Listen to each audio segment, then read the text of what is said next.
সেনেটে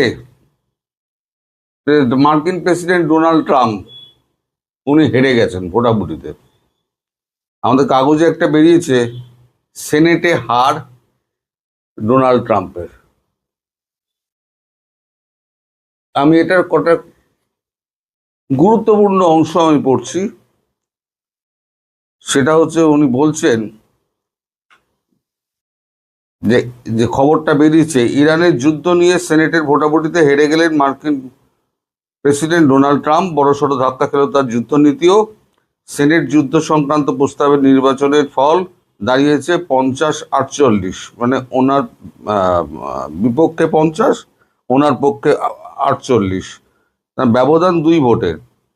এই প্রথমবার আমেরিকান কংগ্রেসের উভয় কক্ষই এমন একটি প্রস্তাব পাশ করেছে যা যুদ্ধক্ষেত্র থেকে আমেরিকার সেনাবাহিনী প্রত্যাহারের নির্দেশ দিয়েছে ট্রাম্পকে।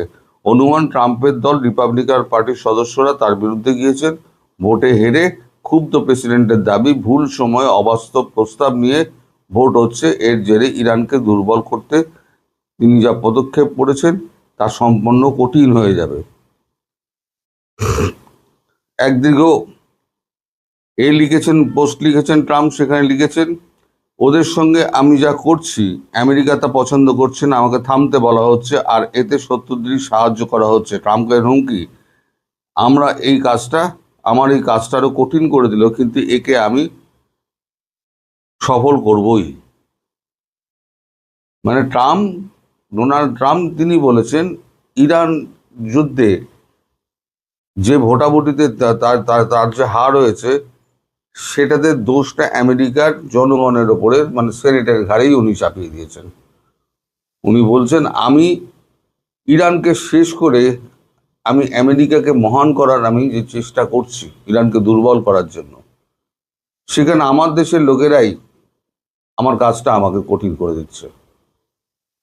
কিন্তু কঠিন হলেও আমি কিন্তু এই কাজটা করবই। মানে উনি দৃঢ়প্রতিজ্ঞ, ইরান যুদ্ধ উনি চালিয়ে যাবেন। সেটা এখন প্রেসিডেন্ট ট্রাম্পের এবং আমেরিকার নিজস্ব ব্যাপার, তার মধ্যে আমরা ঢুকবো না। শেষ পর্যন্ত কি হবে না হবে, এই কূটনৈতিক ব্যাপার স্যাপার এগুলো বোঝা খুব মুশকিল, খুব ঘোরেল জিনিস কূটনৈতিক ব্যাপার। জল যে কখন কোন দিকে গড়াবে তা বোঝা যায় না। আরো একটা ধাক্কা যেটা মার্কিন প্রেসিডেন্ট খেলেন, সেটা হচ্ছে বাণিজ্য চুক্তি কিন্তু হলো না। আমি বলেছিলাম বাণিজ্য চুক্তি কিন্তু হবে না, এদিক ওদিক করে টাল বাহানা করে কিন্তু ভারত কিন্তু কাটিয়ে দেবে। সেটাও আমাদের কাগজে বেরিয়েছে, সেটাও আমি একবার দেখাই। বাণিজ্য চুক্তি সমাধান সূত্র অধরাই।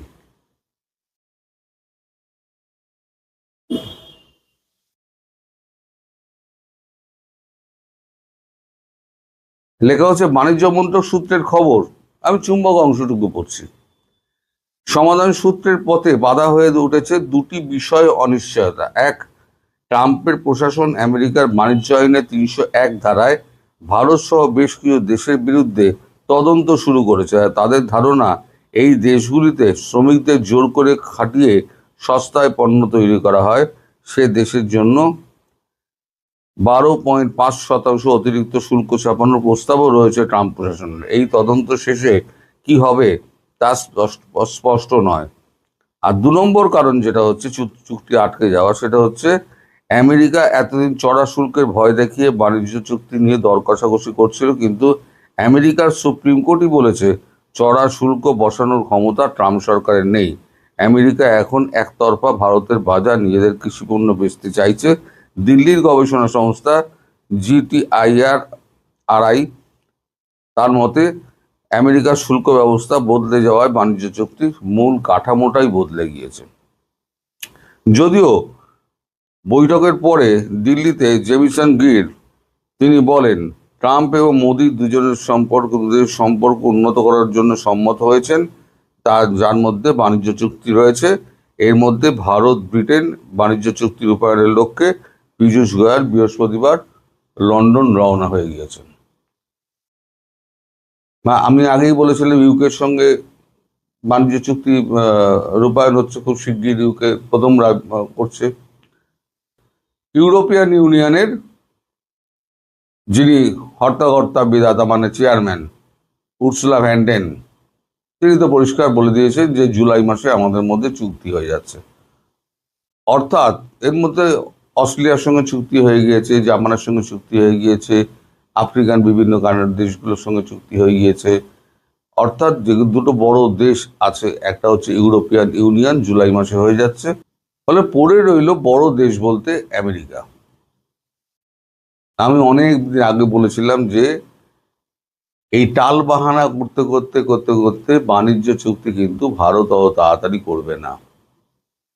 বিশেষ করে যখন ওই প্রথম শর্তটা পড়লাম না, সেটা উনি বলছেন ওদের 301 নম্বর ধারা না কত,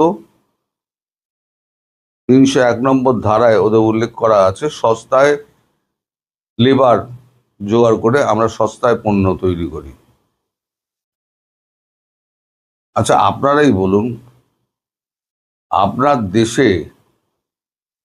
যে আপনাদের যে শিল্পগুলো আছে, যে কোনো দেশে, সে শ্রমিককে কত পয়সা দেবে না দেবে সে দেশের তো আভ্যন্তরীণ সেই কোম্পানিগুলোর সিদ্ধান্ত। এখানে আমেরিকা তদন্ত করার কি? আমি প্রশ্নটা আপনাদের কাছে রাখলাম যে সব ব্যাপারে কিন্তু গাইড জজ করলে তো হবে না।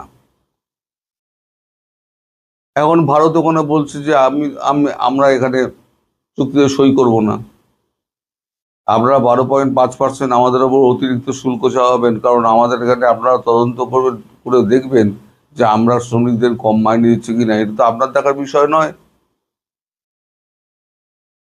তো ওখানে আটকে গেল। আর দ্বিতীয় হচ্ছে সুপ্রিম কোর্ট যেটা বলেছে যে এই ট্যারিফ এটা অন্যায্য, এটা ট্রাম্প পোষাতে পারেন না। ফলে দুটো জিনিসে এসে কিন্তু আটকে গেল। যদিও মার্কিন যুক্তরাষ্ট্রের আশা হচ্ছে খুব তাড়াতাড়ি বৈঠক কি বলে এই চুক্তি আমাদের হয়ে যাবে, বাণিজ্য চুক্তি। কিন্তু আমার মনে গভীরভাবে সন্দেহ আছে যে এই চুক্তি আদৌ হবে কিনা। বাকি সারা বিশ্বের সঙ্গে চুক্তি আস্তে আস্তে কিন্তু হয়ে যাবে। ইউরোপিয়ান ইউনিয়নের সঙ্গে চুক্তি হয়ে গেল মানে তো আপনার অর্ধেকের বেশি দেশের সঙ্গে চুক্তি হয়ে গেল। ইউরোপিয়ান ইউনিয়ন তো একটা বিরাট, অনেকগুলো দেশ নিয়ে, আর তারা বলে দিয়েছে মাদার অফ অল ডিল। সেটা আপনাদের মনে আছে, উর্সুলা ভ্যান ডেন নিজেই বলেছিলেন মাদার অফ অল ডিল আমরা সই করতে যাচ্ছি।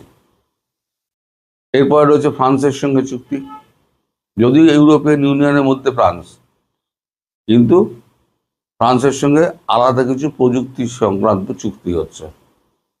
সব দেশের সঙ্গে তার প্রযুক্তির চুক্তি হচ্ছে না, ফ্রান্সের সঙ্গে হচ্ছে। বিশেষ করে রাফাল এবং অন্যান্য অস্ত্রশস্ত্র নিয়ে যে সমস্ত কথাবার্তা চলছে সেই চুক্তিটা আলাদা হবে।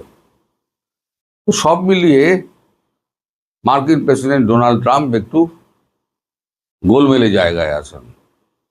মানে একদিকে হচ্ছে আপনার নিজের দেশের কংগ্রেস তার বিরুদ্ধে ভোট দিয়েছে। ভোটের হার দুটো এদিক ওদিক হওয়া মানে কিন্তু আপনার সংখ্যার নিরিখেও দুটো ভোট তো বেশি তো বিরোধীরা পেয়েছে, ট্রাম্পের পক্ষে দুটো কম ভোট পড়েছে। ফলে ওখানে একটুখানি মুশকিলে পড়ে গেছেন প্রেসিডেন্ট ট্রাম্প। এখন এদিকেও গেছে, বাণিজ্য চুক্তিও হলো না, সেনেটেও একটা বড় ধাক্কা। যদি এর প্রভাব খুব একটা পড়ে না, এই যে আপনার মিড টার্ম ইলেকশনে এর প্রভাব খুব একটা পড়বে না, কিন্তু তাহলেও হয়তো দেখা যেতে পারে প্রভাব একটা পড়লেও পড়তে পারে। কারণ এই ইসরায়েল আর ইরানের যুদ্ধে এত টাকা খরচা হয়েছে, এত টাকা, এই টাকা কাদের? এই টাকা তো আমেরিকার যারা সাধারণ মানুষ তাদের ট্যাক্সের টাকা। তারা প্রশ্ন তুলছে এখন। এখন দেখা যাক প্রেসিডেন্ট ট্রাম্প এই নতুন কি পথ বেছে নেন। আমরা সেই দিক দেখার জন্য অপেক্ষায় রইলাম। আপনারা ভালো থাকবেন, সুস্থ থাকবেন, সাবধানে থাকবেন। নমস্কার।